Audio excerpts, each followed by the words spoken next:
I'm right in the middle of my life. I'm 35 right now. Yeah. Ooh, that one cackle's a bit of a thinker. Like, what the hell do you mean? I'm 35. Ha! What?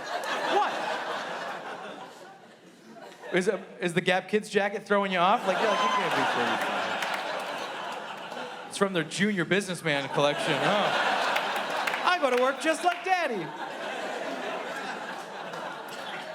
Yeah, exactly. The fact that you don't even know how old I am just makes me like, I'm done with this middle part. It's just, my life right now is like a very long book, and I've lost interest, but I'm too far in to quit. Like, I'm not loving it, but I gotta see how it ends. That's how I feel about where I'm at right now. Because I don't have kids, you know? So I'm just ready to get old. I just could get old. I'm done. The whole point of this tonight here is I just wanna tell you all my jokes, have them on tape, and then I can stop. As long as they don't screw anything, if this works out and the audio's fine and it's all in focus, I never have to tell this again. I might not even go on stage anymore. I might do the rest of my comedy career like a substitute teacher. I'll just bring the tape and just put it on and then go sit down. All right, wake me up when the bell rings. That's what I like this job. It's a good job, but I could retire. I'm ready. That's all I've ever wanted to do. Ever since I started working, I just wanted to stop. If I could be 65 tomorrow, I would take it. I meet people of all ages, and 65 seems to be the sweet spot. It's the best part of your life. Pressure's off.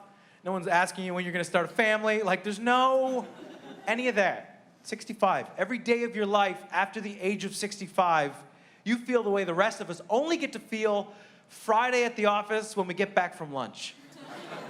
That special feeling where there's lots of time left, but you're not going to start anything big. You know that Friday afternoon feel.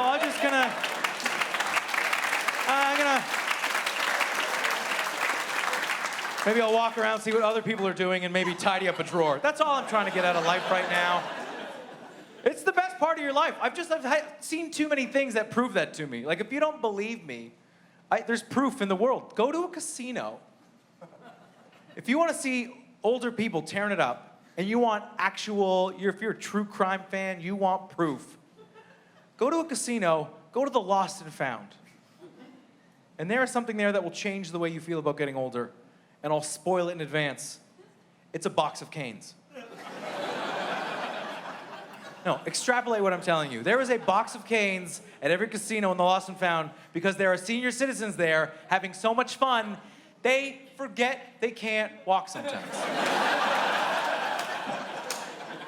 Ask yourself that as a gauge. When was the last time I was having so much fun that I thought, fuck it, I'll crawl? When was the last time you were juicing that much enjoyment out of your life? Ask yourself that. They're tearing it up. Senior citizens are having so much fun. And there's so many other hints. Things like I need to know about getting old. Like, what's so great at 4 a.m. that I'm gonna make sure I'm up for it every day of the week. For most of your life, waking up early is the worst thing that can happen to you. If you sleep till noon, you wake up, the sun is in that spot, you feel rested, you're like, this is my favorite day of the week. And I'll tell you why, because I almost missed it. That day that almost didn't happen for me, best one I've had in a long time. That's how worthless your life is in the middle. Every day is like, there'll be more. But when you turn 65, that changes.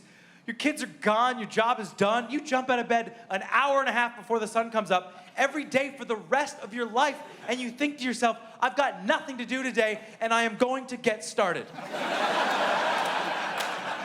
If I'm going to accomplish nothing, I better get on top of things. That front window's not going to look out of itself. Somebody's got to call the cops on people parked illegally on this street. Who's to spy on these neighbors if not for me? I can't wait. I want to be that guy. I'm excited. Old guys are fun. They're wild cards. You don't know what they got planned for you. Old guys are my favorite. As long as they're not in front of me in line at the bank, I'm cool with them. But even then, I never blame that old guy in front of me at the bank. It's not his fault. It's my fault. I'm late. I'm unrealistic about my time frame right now. I've got 5 minutes left in my lunch break. I'm gonna try and refinance my mortgage real quick. And this old guy in front of you could not be in less of a hurry. He is not in your hurry, and you'll never get here before him. He's had a huge head start. He's been up for 12 hours. This is the second thing he's done today. Second thing. He got up 12 hours ago. He ate half an English muffin. Half. Not even a whole one. That's another thing I want about old age, fuel efficiency. These old guys are running on nothing. A 70-year-old man can go 2 days on a plum. They need nothing. They need no power. They eat because we remind them to. They don't need anything to get by. That's the best part. Because once he's up there, you're done. He doesn't go to a teller. He goes to the tellers. He gets them all.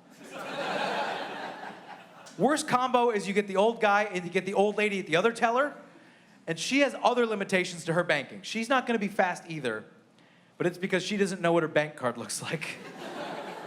And she's just brought a big bag of stuff, and she's gonna pull it out one item at a time and present it for verification. Is this it? It's not. Is this it? Why would it be a picture of your grandson? It's not a picture of your grandson. Why don't you just find a card the same color as these walls and let's get banking? What do you say?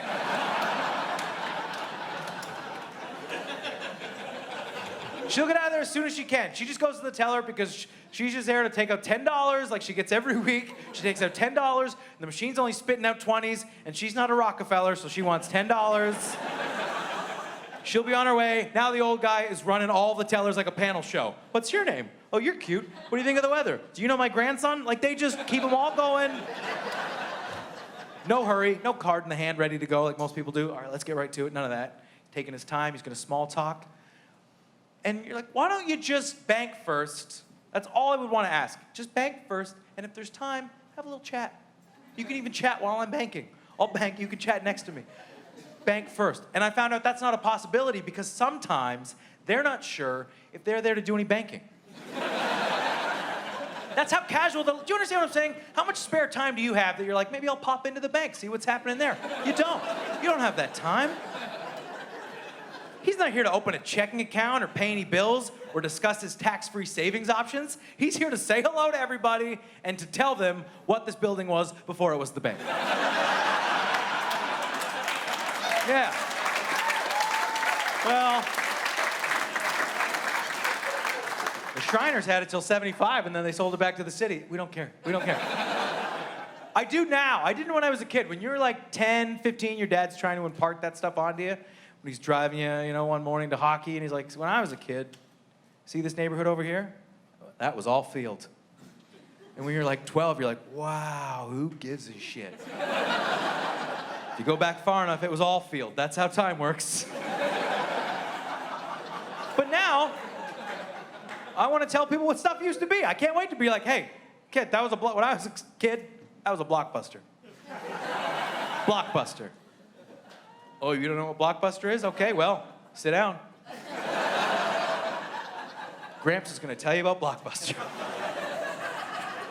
Not that I'm gonna have any kids. I'm gonna tell other people's kids because, again, at 35, I'm getting the feeling there might not be any children in my future. I don't think we're gonna have any.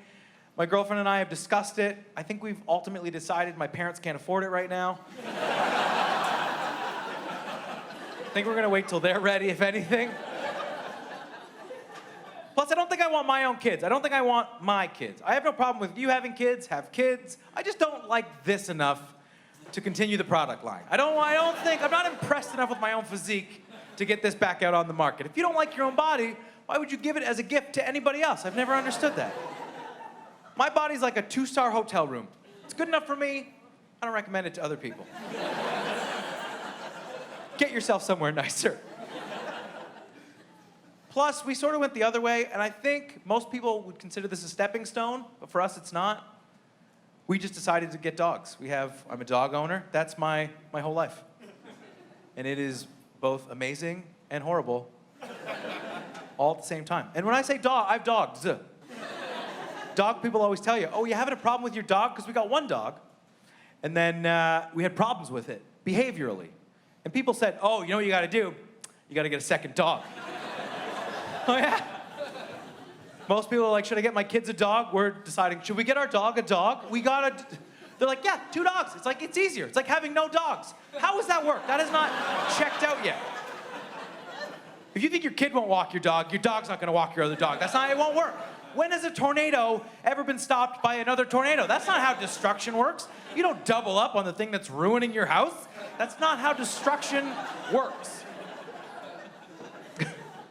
Get 1 dog, 2 dogs, 2. We got a second dog. And here's my thing. I'm not against getting dogs. Get a dog. But be prepared. Too many people, they're not Christmas gifts. They're not, here's a fun thing. They're not, I'm sorry for what I did to you. You're the best wife ever. I got you a... No. If you're gonna get a dog, start thinking about it now. Even if you're gonna get it next year, prepare immediately. Go home tonight and trash your house. Just trash it. Just see how it feels. Just, you can have no more anything, no reverence for any items you own. Just walk around, just sweep everything off the tables, throw a baseball end to end. That's all fair game now. Just walk through mud and walk back through the house. Do whatever you want. Just walk around your house. Just give yourself a little haircut. Just give a little trim. Let it fall in anything you own that's made of any fabric, any kind of upholstery, and then find a sneaky place to take a dump. Do those 3 things. Just like pull the couch out, make a mess, push the couch back, don't tell anybody about it for a month. Let people walk around and wonder what the problem is. Just let it happen. Like an involuntary Easter egg hunt. That's 4th option, have your friend come over and step on your genitals while you're trying to watch TV. Just have your friend come over and stomp your crotch while you're trying to do something else. That's the dogless dog test. If you can pass that, get a dog. You're ready for a dog. Otherwise, you're not. But if you can sort of embrace the destruction, that's really the pureness of dog ownership. If you can really be like, yeah, this place is just dirty now, that's...